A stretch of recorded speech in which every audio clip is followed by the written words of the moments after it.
This is Dream Power Radio, the place where your dreams turn into reality. Here is your host, Debbie Spector-Weissman. Hello, hello, hello, and welcome to Dream Power Radio. I'm your host, certified dream life coach, Debbie Spector-Weissman. This is the place where we talk about dreams, both daytime and nighttime dreams, and how you can use them to make the internal shift to a life you love and rediscover the truth of who you really are. As you know, one of the things we talk about the most on this program is self-care. I was inspired by my own journey in moving from a woman who was literally afraid of her own shadow to someone who's now confident, loving, and fully self-expressed.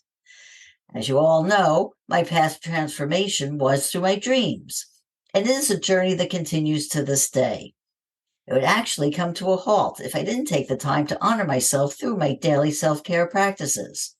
Without them, there's a good chance that life events would cause me to slip back into those old self-limiting behaviors that were holding me back all those years. There are many self-care practices out there, and one that piqued my curiosity is the subject of today's episode. Donna Conley found herself at a low point in her life, feeling like a victim and using food and alcohol to fill the hole in her heart. But she was able to regain control of herself by using the power of the moon. How? What does that even mean? Well, she writes about it in her book, Wild Moon Healing. Harness the energy of the lunar cycles to awaken your inner truth. So let's hear what she has to say. Welcome to Dream Power Radio, Donna. Oh, hi. Thank you for having me. Oh, it is my pleasure. Well, Donna, I have to tell you, I'm not an expert on the moon. I mean, I know that it has power, such as its ability to control the tides. But what is the moon's power as it affects healing? Well, the energy of it all, our human body is made up of predominantly water as well. So as it affects the tides, it affects us. Each zodiac has energy, but there's the energy of a zodiac season, right? That's your sun sign when you have your birthday. There's also the energy of a zodiac when it's a new moon versus a full moon. And we have the zodiac every month. You know, the moon transits a couple days in each sign. So if you need to work on your finances, you don't have to wait to be in a Taurus season back in April. So you can do it with an app and say, okay, look, Taurus is going to be here on Thursday. So I'm going to do a ritual for financial abundance on that day and work with certain colors like green and things, green candles. So the moon energy it's vast, but if you want to work with the moon, you also need to know about obviously the sun and other different kind of energies that will amplify what I call moon work. Yeah, it is so important. I mean, I am a big proponent of ways to increase our energy level because that is us and it is how we harness the power within us to harness our energy. I also associate the moon with feminine energy. Does this play a role in your method? Yes, if you look at the entire cosmos, it's all about balance. So the moon is feminine energy, the sun is masculine energy, and they help to balance each other out. So and people think, well, I don't, men, you see a lot of men kind of like, well, I'm not doing anything feminine. Everybody has emotions, and that's what it's talking about. It's not talking about female traits versus male traits. It's the energy of feminine where you can love yourself, you can show compassion to others, and things like that comes from the energy of the moon. And you actually break it down. Could you say it's not just the moon, it's looking at the different phases of the moon because they each have an aspect of energy within them. So let's walk through each phase and talk a little bit about what it means. So let's start with the new moon. The new moon. Well, I guess before we even get there, like the whole purpose of Wild Moon Healing is to raise your energetic vibration. And to do that, you work with the lunar cycles each month, and you make small goals and you make progress as you go along. The moon is like a visual. It doesn't have to be spiritual. It can just be your goals for being in a triathlon. So with the new moon, we plant seeds. The energy is there to plant seeds, except right now in Virgo, we don't want to really plant seeds. We want to see how far we've come since the spring solstice this month. But typically on a new moon, you plant seeds of intention. If you want to grow something in your life, if you want to transform something in your life, you want to change careers, whatever the intention is, that's what happens at the new moon. So it's, what do I want? That's the basic, is what do I want? And then as you go during the waxing cycle, you're going after what it is you want. The waxing cycle for people who don't know about the moon phase. Okay. So as the moon grows to fruition at the full moon, from the new moon to the full moon, that's called the waxing cycle. So it gets bigger in the sky. And this time you're going after your goals. You know what you want. So maybe you start an education program or this or that. You're trying to get a promotion at work. But while you're evaluating and doing, masculine energy, you're going after your goals, you use the feminine energy of the moon to evaluate yourself. Were you triggered? You have this action list of things to do this month that will help you get closer to your goal, but you haven't done anything yet. So through the waxing cycle, you look at these things. How was I triggered? How did I react? And it's not about the person, place, or thing that triggered you. It's, you want to go inward, which is tough to do. But in my book, I pose certain questions to help you keep looking inward instead of saying, well, this isn't my fault, it's my coworker's fault. We have to accept everything in our life and the energy that we bring to whatever happens. Then when the moon is full, it's, a lot of people regard that to lunacy and things. But if you are not in sync with the energy, then it does seem like it, because the full moon is the polar opposite in zodiac of the new moon. So these are complete opposite energies, but it's not designed to create havoc. It's designed to balance. So whatever the new moon brought, that energy, then this energy of the full moon is here to balance that out. Where we're at currently, we just had the last night and tonight. It's going to be beautiful. The next couple of days, we had the blue moon, supermoon in the sky. And the energy is about, how do I bring me and my secret desires, the things I don't want to tell anybody about because maybe they'll laugh at me, or maybe I'm not going to be successful, these things that we think that hold us back. Now's the time to say, okay, I'm going to be me, and how do I bring me into the collective? And I do refer to it as me versus we, because we have to learn to be authentic, but then we have to learn to bring our authentic self into society, right? And then after the full moon, it starts to get smaller and goes back down to the dark moon, the new moon. And that cycle is called the waning. So when it shrinks in the sky. And this is the time you really want to show yourself grace. You're still going after your goals. You never stop doing that. But from a feminine moon energy, you want to show yourself grace. You want to let go of things, whatever you identified as triggering and reactions and things. This is the time to let those things go. And they can be hard to do. That's why it's loving, forgiving. There's so many different ways to let go. The concept is so elusive, but there's so many ways to do it. You can forgive yourself. You can forgive somebody else. Just showing compassion. There's so many ways to let go. And that's what the waning cycle is about. Letting go, loving yourself, and showing compassion towards others. So how strict would a person have to follow this to gain the most what they want out of their life? I mean, like, for instance, if you had an idea to start a new project, would you have to wait till the new moon to start it? Or could you do it at any other time? There are some times of the year that if you start a project, and it has to do with planetary alignments and everything, Mercury's in retrograde and all these things, and you sign a contract to do something, you might not be setting yourself up for complete success in the way that you envisioned it. But for just typical life goals, making yourself better, learning, growing, transforming yourself, if you want to start something, you can start it at any time. But when you get into really following the the lunar cycles, then it can't be strict because you won't follow it, right? You have to create a daily practice that works for you. I always tell people, I give everyone has all these tools in their toolbox, right? Well, when you're triggered into something, it's like having a flashlight, right? Everyone has a flashlight in their junk drawer. So something happens, the lights go out, you go for the flashlight, but it's not there.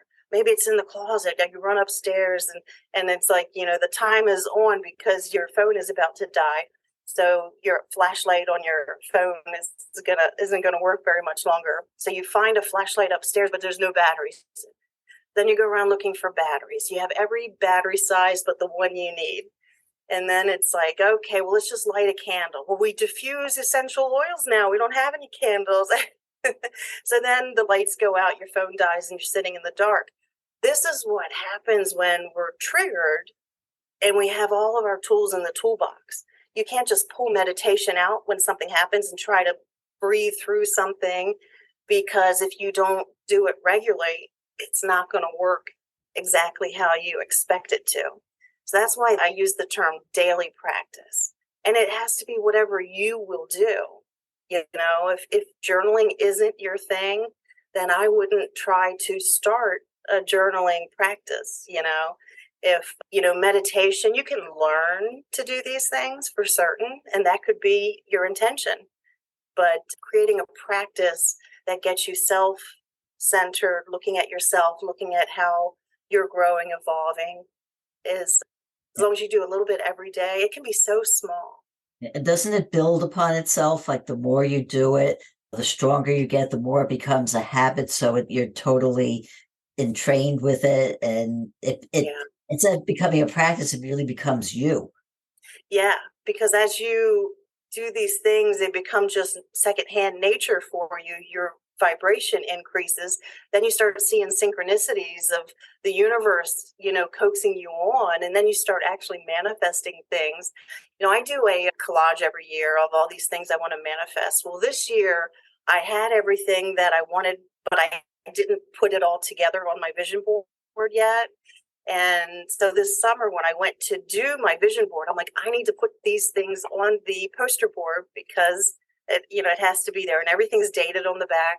And I was going through these photos and I'm like, well, I can't put this on there anymore because it already happened. And I was just like, oh my gosh, look at all this stuff I've already manifested this year.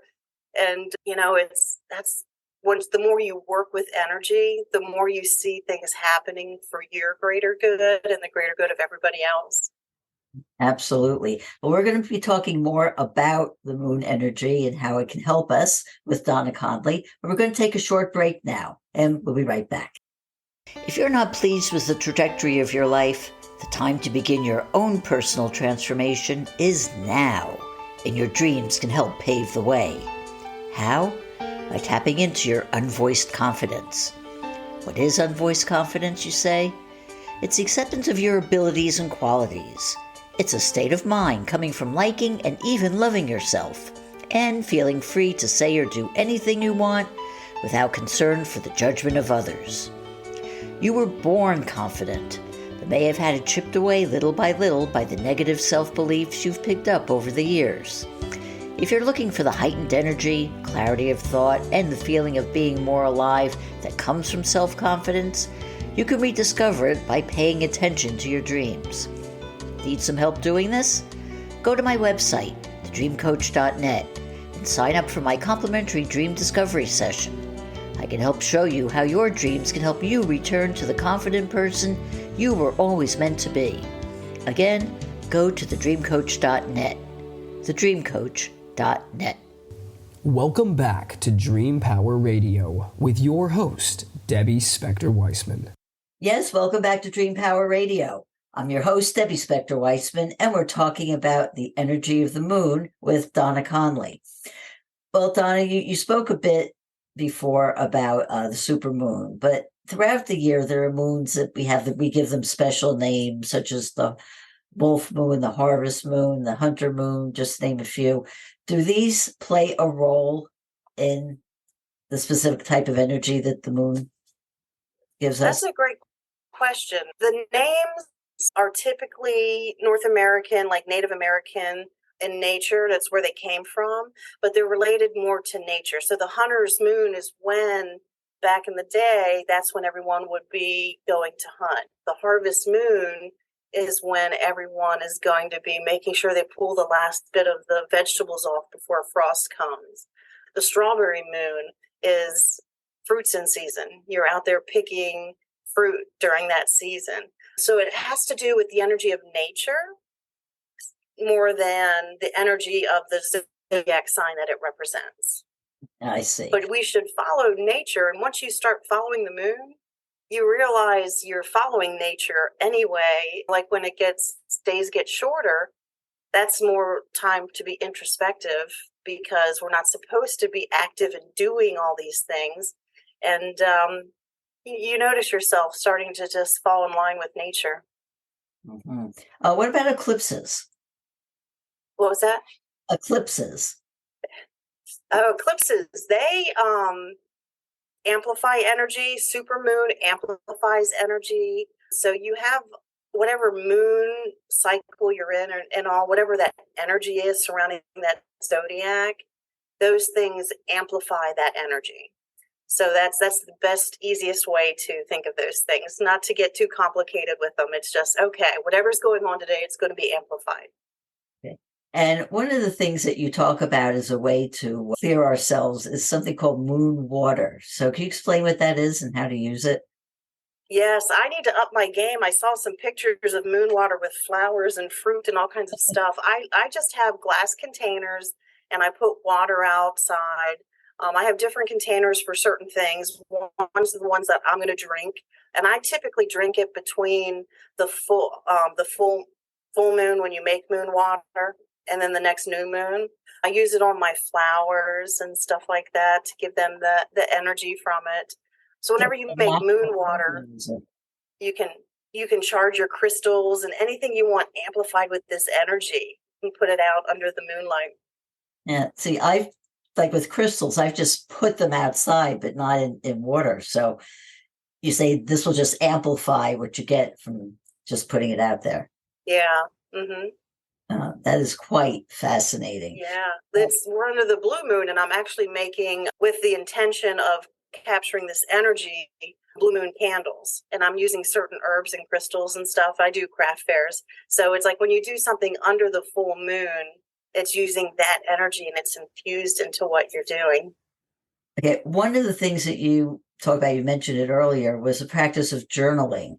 Why do you think it's important, and how does that help in the healing process? No matter what it is you're looking for in life, your purpose, why is this happening to me?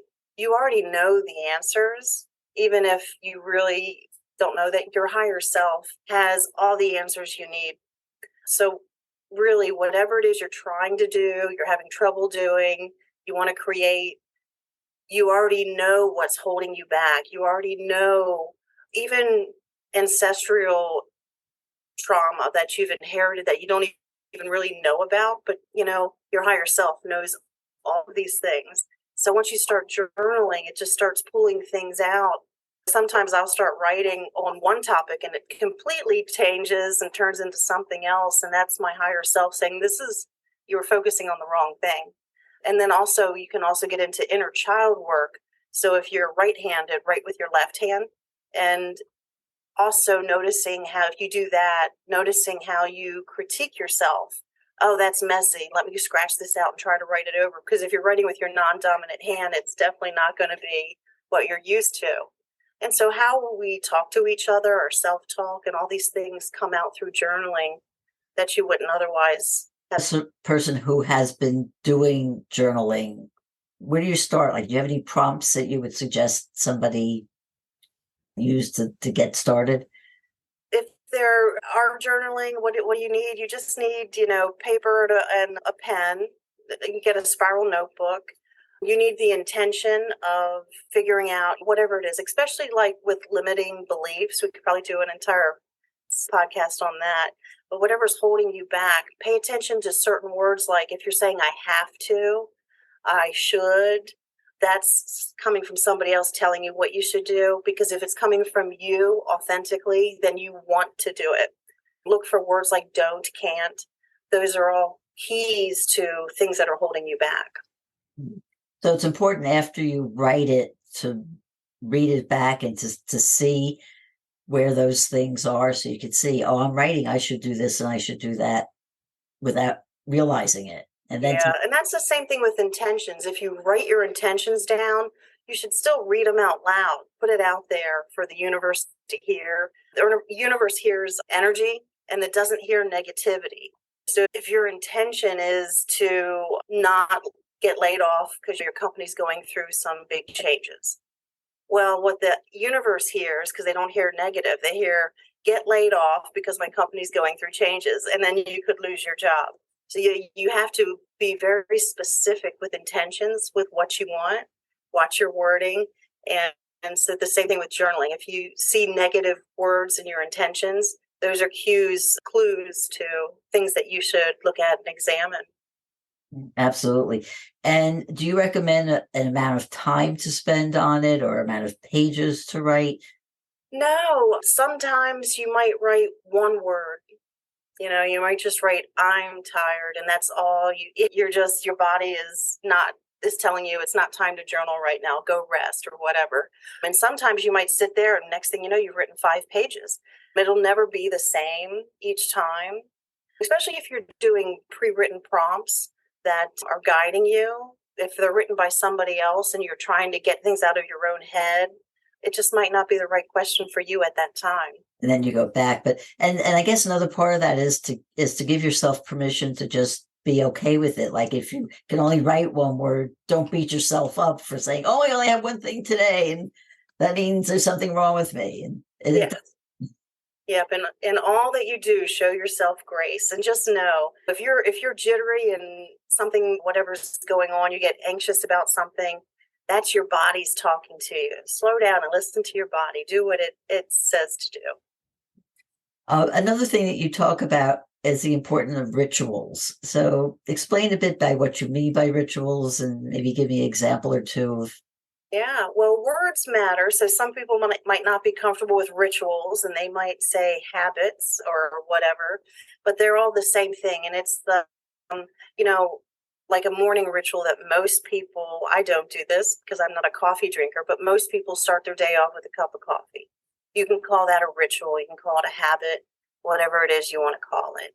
Moon rituals are specific to the zodiac sign of the moon at that time. And you can pull in all kinds of different energy, from colors and certain goddess that is with this moon and things like that.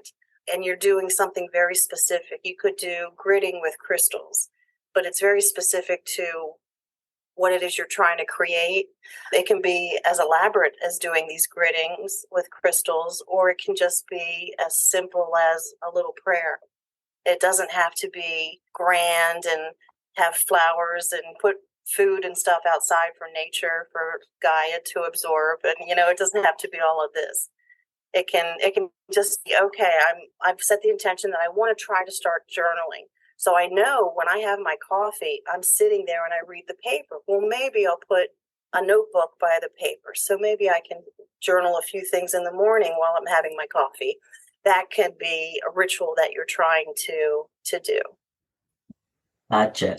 One of the things that's very helpful about your book is that you give a lot of exercises for people to do to help cement these concepts into them and see how they apply to their own daily lives. Could you talk about a couple of them that you think would be very helpful? And let's give the example of someone who is unhappy in her job and trying to figure out what to do.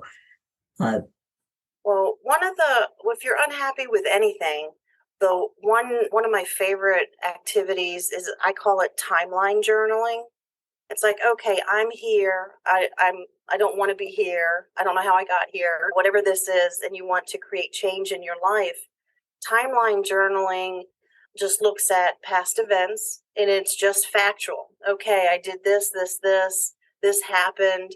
It's just a factual list of everything, whether you want to go back 1 year, 5 years, 10 years, however, whatever makes sense to you, to see why you are where you are at this moment in time.